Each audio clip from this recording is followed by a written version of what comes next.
Welcome back to Separations. In this video, I'll talk about distillation column anatomy and how to draw a process flow diagram for a distillation column. Remember from our previous video that I said that you can think of a distillation column as multiple flash stages in series with recycle streams. This was the process flow diagram that I drew last time. It starts with a single stage, and that stage would split your product into vapor and liquid. And you would send each one of these product streams to its own flash tank. And for efficiency, what you would do is you would recycle the stream that you're not sending to a new flash tank back to the stage before. So like I said, you can keep adding stages, as many as you wish, until you reach your target purity. But hopefully, as you can tell by looking at this process flow diagram, it's confusing to draw it like this, from left to right like this. And also, if you're thinking practically, like in the chemical plant, these stages wouldn't all be on the floor either. They would be stacked up on top of each other to optimize the floor space. And that's why it's called a distillation column, is because these stages are all on top of each other. So instead of drawing the PFD like this, I'm going to draw another 5-stage distillation column, slightly more organized. So one of the conventions of distillation columns is that we label stages from top to bottom. So stage 1 is at the very top of the column, and stage N will be at the bottom of the column. So I'm just going to draw a simple 5-stage distillation column to illustrate the anatomy of a column. Stage 3, stage 4, and stage 5. The stages don't get bigger as you go down, by the way. These are supposed to be all the same size.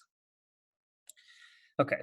I'm going to arbitrarily assign stage 3 to be the feed stage. Which stage is the feed stage is going to be one of the key parameters that we have to design in the distillation column. So number of stages is a key parameter, as well as feed stage. So I'm going to keep a separate running list of key parameters. And when I say design a distillation column, it usually involves solving for one or all of these key parameters. N stages. 2 is the feed stage. And we'll keep going.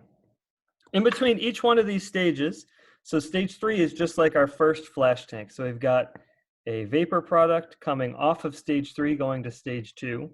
And we have a liquid product from stage 3 going to stage 4. I'm going to draw it like this. So there's no convention about which arrow goes on which side. By the way, often you'll see in my PFD that you rarely even draw these arrows. I'm just drawing this to be super, super clear. Stage 2 also is in equilibrium, so it's going to send a vapor product up to stage 1 and send a liquid product, recycle it back to stage 3, while stage 4 is going to recycle its vapor product to stage 3 and send its liquid product to stage 5. Same thing for stages 1 and stage 5. I'm going to send my liquid product, recycle it back to stage 2, and I will take my vapor product off the top of stage 1. And similar thing for stage 5, where I'm taking my liquid product off of stage 5. So I'm going to label my streams here. This is going to be my feed stream. So feed flow rate is going to continue to be F at a composition ZA, or just Z, because remember, we only keep track of the more volatile component. And labeling the in-between streams are going to be liquid and vapor flow rates, and each flow or each stream is going to get the subscript of the stage that it comes from. So for example, this one is going to be L3, this one is going to be L2, L1, L4 is down here, and L5. So once again, liquid flow rates have the subscript of the stage that they originate from. Same thing with the vapor. So I'm going to call this V1, V2, V3, V4, and V5. And same thing for the compositions. They're going to have the subscript of the stage that they come from. So for example, V1 is going to have a composition of Y1. V2 has a composition of Y2. V3 is Y3. V4 is Y4. V5 is Y5, so on and so forth. X's are the same thing. X1, X2, X3, X4, and X5. So remember, for simplicity purposes, these X and Y's should all be of the more volatile component, component A. I haven't written a component A here just for simplicity, right? I'm trying to simplify the diagram as much as possible. I have two more subunits within my distillation column. At the very top, I have a vapor product, and also I have nothing coming into stage 1 from the top. So I'm going to need another unit here. So I'm going to send it to a condenser, and this is for multiple reasons. Number one is because in order to make my material balances work out, I need to send a liquid back to stage 1. So I have to have liquid and vapor contacting each other in stage 1. And as it is now, I only have vapor coming into stage 1. So I'm going to condense my product because it's easier to handle a liquid than a vapor. And also it's going to get some reflux coming back into stage 1. So that's what this is called. So this is, I'm going to draw it as a total condenser, by the way, and we'll also think about whether it's a total or a partial condenser. So I'll put that on our key parameters. Partial versus total condenser. And the difference is kind of exactly how it sounds. A total condenser will condense the entire stream. A partial condenser will only condense part of the stream. So from this liquid coming out of the condenser, I'm going to split it into two parts. And I will call my reflux stream my L0. This is my reflux stream. And it is at a composition of X0. The other stream is that I'm drawing off is going to be one of my product stream. I'm going to call that D for distillate product. And its composition is going to be XD. So X, because it's a liquid technically, because it comes off of the total condenser.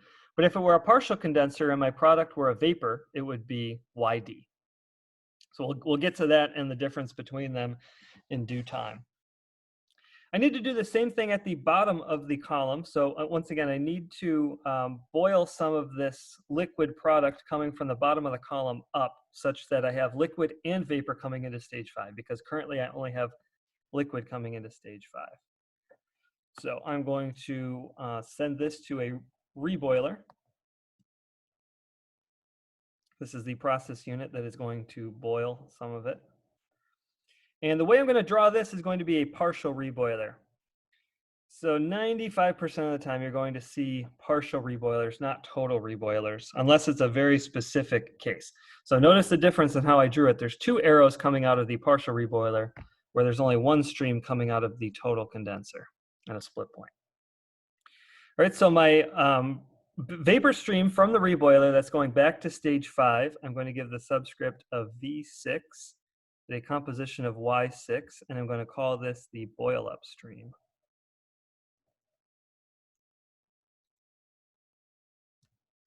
Okay, and my other product is going to be B for bottoms product, and its composition is going to be XB. Okay, and two other pieces of terminology you're going to need to know. The ratio between L0 and D, so in other words, the ratio of my flow rates that I have from V1 that I'm sending back to the column, normalized by how much distillate product I have, I'm going to call the reflux ratio, or R. Reflux ratio. And similar thing for the boil up. So V6 over B, I'm going to call that B prime. There isn't really a good, I think other books may call it VB, either one. Boil up ratio. These are the other two key parameters that you'll need to know in order to design a column. Reflux ratio and boil up ratio.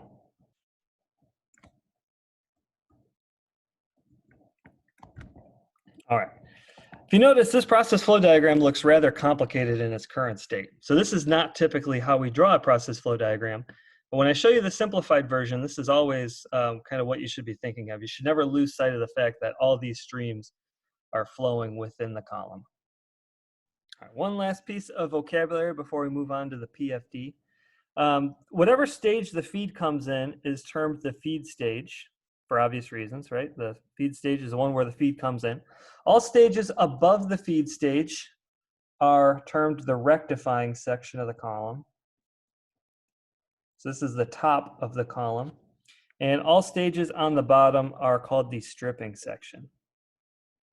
So two separate sections of the column joined by the feed stage. So like I said, this looks complicated, so let's simplify it. Let's draw that same 5-stage distillation column in a form that we would oftentimes see it. So I start my PFDs of a distillation column with one long rectangle, and then I split it up into stages depending on how many there are. So it's 5 stages, 1, 2, 3, 4, and 5. Feed stage I'll still put as 3, so F and Z, and I'll draw my condenser. So this is the PNID symbol for a condenser. It's a circle with a kind of lightning bolt-shaped arrow coming through it. A reflux stream, product stream, and a boil up stream from the reboiler, and a bottoms product. So always keeping these variables as well. Right, so this is how I would draw the process flow diagram. Also, putting in any other information that you would need. Sometimes it's helpful to keep track of as much information as you possibly can, but you don't really have to.